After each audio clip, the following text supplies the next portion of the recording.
Comment fonctionne une agence de notation? À quoi ça sert concrètement? Pour en parler, deux représentants de l'agence de notation Standard & Poor's. Carole Sirou, bonjour. Bonjour. Vous êtes la présidente du bureau parisien ici et à vos côtés Jean-Michel Six. Bonjour. Vous êtes le chef économiste de Standard & Poor's au niveau européen. Tout d'abord, Carole, une question sur l'implantation parisienne. Combien de divisions? On a l'image plutôt d'une société américaine et retranchée dans les bureaux de Wall Street.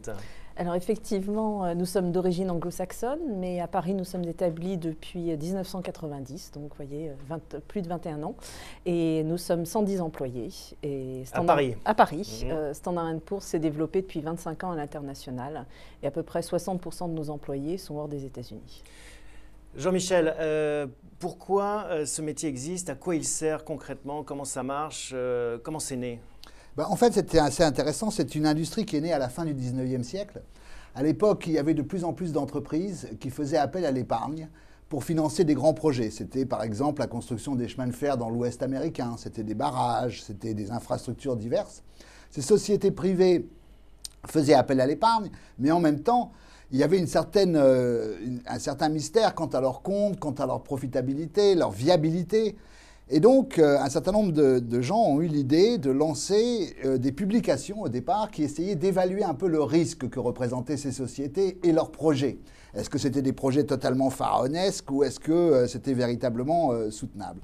C'est à partir de là qu'est née l'industrie de la notation, c'est-à-dire essayer d'évaluer le risque que présente un émetteur lorsqu'il fait appel à l'épargne. Est-ce que vous, en tant qu'épargnant, vous avez une chance quelconque de revoir votre argent? Il y a eu à la fin du 19e siècle des faillites retentissantes et c'est à la suite de ça qu'est née l'industrie. D'où ces fameuses notes, c'est dès le 19e siècle. Dès la fin du 19e siècle apparaissent ces notes qui justement ont pour vocation d'arriver à synthétiser un petit peu un diagnostic qui est porté par un certain nombre d'experts dans notre société sur les finances, la stratégie, la qualité générale d'une entreprise, d'une collectivité locale, d'une banque ou d'un État. Carole, qui décide de ces notations et où ça se décide? C'est Paris pour la France par exemple ou c'est New York qui décide? Alors, Jean-Michel l'a mentionné, nous avons des équipes d'analystes qui sont spécialisées par secteur, qui suivent un portefeuille de clients, donc banques, entreprises, etc., État. Et toute décision est prise collégialement par un groupe d'analystes qui sont spécialisés dans ce domaine-là. Alors c'est très difficile de répondre à votre question. Où est-ce décidé? Puisque comme je vous l'ai dit, nous sommes un réseau de 23 bureaux dans le monde. Vous y répondez, donc ça se décide de façon collégiale. Donc quand il y a une entreprise européenne ou un État européen, ça se décide à la fois peut-être au siège new-yorkais, mais également à Paris, voilà, avec la ville de Paris. C'est toujours un ensemble de bureaux avec donc les experts spécialisés dans leur domaine. Et quels sont les critères alors? Comment est-ce que, sur quels critères concrets vous basez ces notes? Alors nous avons ce que nous appelons des critères ou des méthodologies qui sont toutes publiques. Donc c'est vrai que ce n'est pas toujours une lecture très facile. Oui, souvent on vous accuse plutôt d'opacité sur ces critères. On peut les trouver? C'est-à-dire je vais sur Internet, j'ai si vous allez sur formule. notre site, vous allez tout trouver. C'est assez dense, c'est assez technique, mais tout est là et nous expliquons, et surtout Standard & Poor's, nous travaillons à essayer de donner plus de clarté justement à ces méthodologies pour que quiconque puisse plus ou moins répliquer nos notes. C'est juste une équation qu'il suffit d'appliquer ou est-ce qu'il y a une part d'appréciation humaine justement? Vous parliez d'analystes. Alors il n'y a pas d'équation, il y a un certain nombre de ratios qui sont d'ailleurs généralement bien connus dans l'industrie, mais in fine c'est effectivement une opinion parce que les éléments qualitatifs, Jean-Michel mentionnait la stratégie d'une entreprise, il faut finalement porter une opinion sur la stratégie future. Peut-être un élément que nous n'avons pas mentionné, c'est que nous nous fondons bien entendu sur le passé, mais nous donnons une appréciation sur un repaiement futur.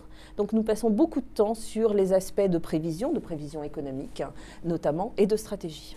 Jean-Michel, on vous accuse de faire la pluie et le beau temps, d'alimenter la spéculation. C'est quoi votre influence selon vous? Je crois qu'on nous prête beaucoup. Je constate simplement que on a quand même un long historique. Comme je vous le disais, on a commencé à la fin du 19e siècle, c'est quand même pas d'hier. Il arrive assez souvent en fait que nous soyons en décalage avec les marchés financiers. C'est-à-dire qu'il arrive que les marchés financiers aient une vue beaucoup plus optimiste que nous. Ça a été le cas très précisément dans le cas de la zone euro et de tous les pays membres de la zone euro entre 2000, création de l'euro, et 2007, début de la crise financière. Pendant cette période, les marchés estimaient que la qualité des emprunteurs des différents États de la zone euro était assez équivalente, ce qui n'était pas notre avis. donc vue plus optimiste des marchés. Ensuite, à partir de 2007, on a vu un petit peu le basculement inverse, c'est-à-dire une prise de conscience qu'en fait non, les émetteurs n'avaient pas tous la même qualité, les États n'étaient pas comparables, et à ce moment-là, renversement, jugement beaucoup plus sévère de la part des marchés que de notre part. Mais je voudrais juste ajouter un point. C'est que vous êtes plus pondéré en fait que les marchés, que vous gardez une moyenne... Oui, on est moins événementiel, c'est-à-dire que nous ne réagissons pas au jour le jour. Ce que font les marchés, bien évidemment, c'est leur fonction. Et c'est pour ça qu'on vous accuse parfois d'arriver trop tôt ou trop tard. Oui, tout à fait, parce qu'effectivement, nous prenons en général de la distance. On ne va pas réagir au coup par coup. Chaque fois qu'une nouvelle annonce est faite, par exemple, par un gouvernement, souvent on se tourne vers nous en disant « mais vous avez vu, ils ont déclaré ceci et cela hier, qu'est-ce que vous en pensez ?» Bon, il faut remettre ça dans le contexte, voir que dans la stratégie de l'État, comment ça se passe. La prise de distance est essentielle. Et quand on vous accuse de tirer sur des ambulances, je pense par exemple aux États qui sont dégradés alors qu'ils ont des difficultés financières, qu'est-ce que vous répondez à ça? On répond à ça que d'abord, un État très endetté est un État qui, par définition, aura beaucoup plus de mal à prendre soin de sa population, à aider sa population. Donc, quand on parle d'ambulance, c'est un peu ambigu. Parce qu'en réalité, quand vous prenez les États les mieux notés, par exemple en Scandinavie, vous voyez qu'effectivement, ces États-là sont capables, dans des périodes de crise, d'assurer un minimum pour leur population. Donc, je pense qu'il y a quand même une corrélation entre les notes et la capacité d'un État à soutenir et à secourir des populations dans des périodes très difficiles. Carole, qui vous paye? C'est quoi votre business model? Alors, nous sommes rémunérés par les émetteurs. Ça n'a pas toujours été le cas historiquement. C'est-à-dire les entreprises ou les États?